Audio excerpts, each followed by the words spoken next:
falar agora rapidamente sobre os contratos dos atletas profissionais, que são, mais uma vez, como eu falei anteriormente, regidos pela Lei Pelé e subsidiariamente pela CLT. Como eu também mencionei anteriormente, a Lei 13.155 de 2015, que instituiu o Profut, ela trouxe uma alteração importante na Lei Pelé a respeito da remuneração dos atletas. O atleta profissional de futebol ele pode ter hoje 60% da sua remuneração através de contrato de trabalho e 40% paga a título de direito de imagem. E nesse ponto é importante que, evidentemente, o clube que está contratando a imagem do atleta efetivamente utilize a imagem do atleta do ponto de vista institucional, em campanhas internas, porque para que isso não seja considerado uma fraude à legislação trabalhista, ou seja, uma fraude em relação à remuneração que se a imagem não for utilizada, deveria ser 100% no contrato de trabalho. O primeiro contrato de trabalho pode ser firmado por um atleta a partir dos 16 anos. Isso é interessante, alguns casos que nós temos de atletas no Flamengo, de negociações ocorridas no Flamengo. Eu vou falar um pouco mais na frente sobre a transferência internacional. Mas a partir dos 16 anos, o atleta pode ter o seu primeiro contrato, o CETD, o Contrato Especial de Trabalho Desportivo, com uma duração mínima de 3 e máxima de 5 anos. Nesse contrato devem constar, além da remuneração mensal, as multas, que são faladas aí sempre em público, né? Que são a cláusula indenizatória desportiva, que é o valor que deve ser pago no caso de uma transferência do atleta para um outro clube, ou seja, é fixado ali um valor para efeitos de transferência. Se o atleta vier a ser negociado com um terceiro clube, não necessariamente aquele valor tem que ser pago, mas ele é utilizado como base para um caso em que um clube decida simplesmente pagar a multa ao clube pelo qual o atleta está atuando no momento, para fazer um novo contrato de trabalho com ele. Nós tivemos um caso recente no Flamengo. O Everton Cardoso tinha um contrato de trabalho vigente com o Flamengo, tinha uma multa de valor alto, mas não tão alto assim para o Brasil. O São Paulo simplesmente fez o depósito do valor, informou o Flamengo e, evidentemente, já estava em contato com o empresário do atleta e firmou um contrato de trabalho com ele, ou seja, quitou a cláusula indenizatória. Em negociações maiores, internacionais principalmente, o valor da cláusula indenizatória desportiva ela é praticamente um balizador para a negociação.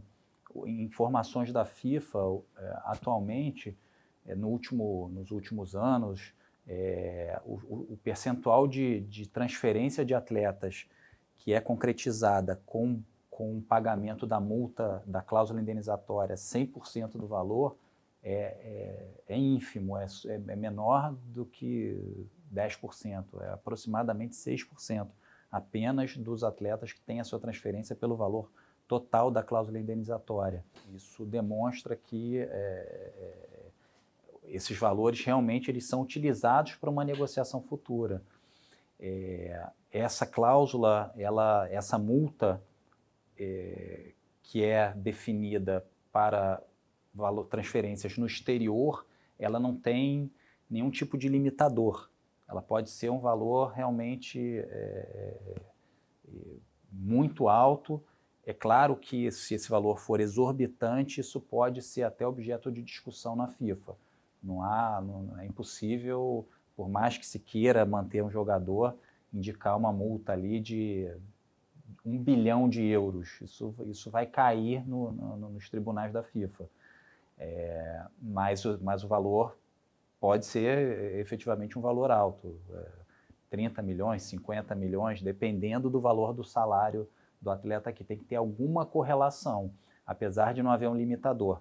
Já para transferências no Brasil, o valor máximo, o valor pode ser, o valor máximo para essa transferência no Brasil pode ser o total dos salários até o total dos salários do atleta contidos no contrato de trabalho até 2.000 vezes o salário.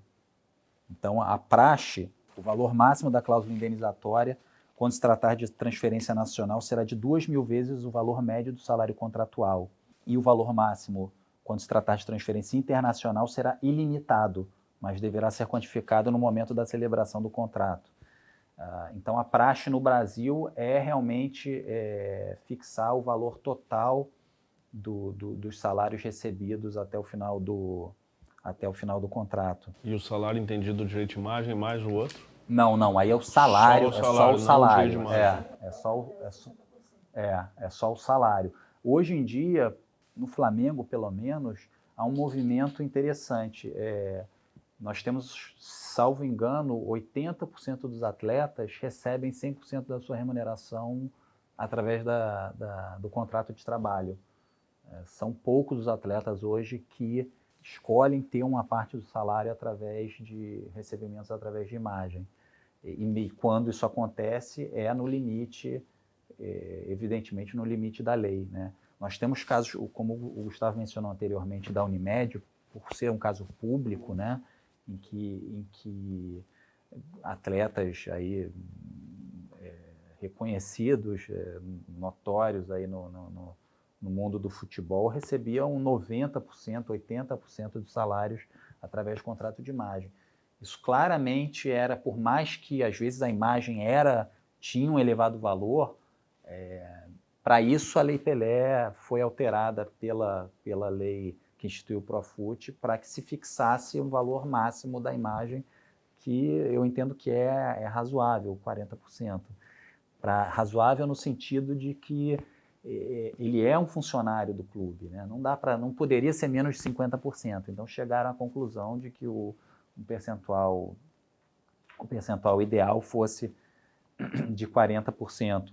Quando vocês adquirem a imagem, vocês adquirem a exclusividade da imagem, também não pode vender a imagem para fazer propaganda para terceiros, ou isso... Não, ele cede a imagem do ponto de vista institucional apenas. Ele pode fazer propaganda, desde que não seja para concorrente. Desde que não seja para concorrente. Em determinadas situações, isso é interessante. O Flamengo é patrocinado pela Adidas, né, o fornecedor oficial, mas na hora da contratação de um atleta de ponta, esse atleta pode ser um atleta que já seja um atleta da Nike, por exemplo, do concorrente. E na hora do jogo, ele, por ser o equipamento de performance, a chuteira pode eventualmente não ser a mesma do fornecedor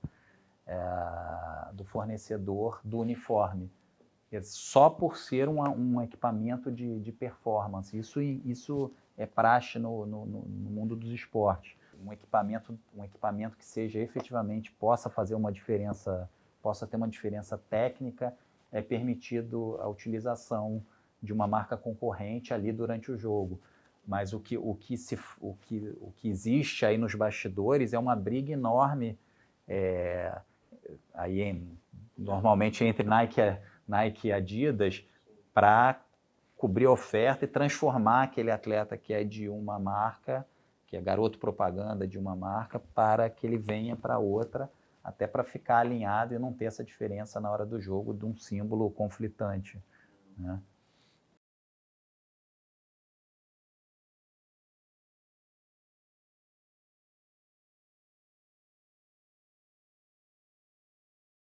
Falando sobre a questão da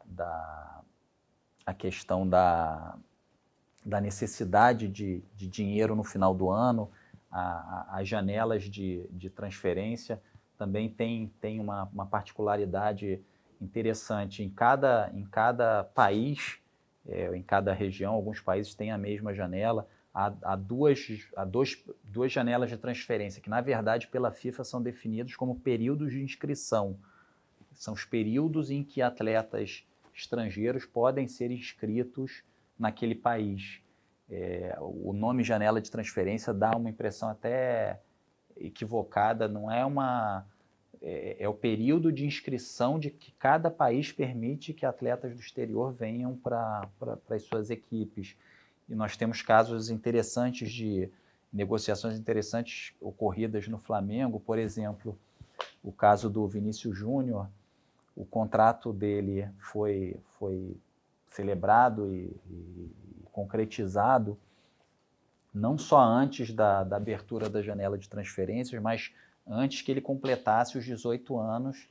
E antes de 18 anos é proibido pela FIFA qualquer transferência de atleta de maneira internacional. Então, o contrato foi fechado enquanto ele ainda tinha 17 anos, e só quando ele completou os 18 anos ele pôde ser transferido na janela de transferências no período de inscrição na Espanha. O Lucas Paquetá, que foi negociado esse ano, no segundo semestre de 2018, a janela de transferências da Itália, o período de inscrição na Itália só abre no dia 3 de janeiro. Então, quer dizer, por mais que o contrato já tenha sido firmado, ele só pode ser efetivamente registrado no dia 3 de janeiro de 2019. Isso é interessante até do ponto de vista contábil. Há discussões sobre o enquadramento da receita decorrente de uma transferência como essa, feita em que a formalização do contrato foi feita num ano, mas como a efetiva transferência só vai ocorrer no ano seguinte, o reconhecimento dessa receita para fins contábeis e de orçamento, dependendo da avaliação do auditor independente, só vai acontecer no ano seguinte.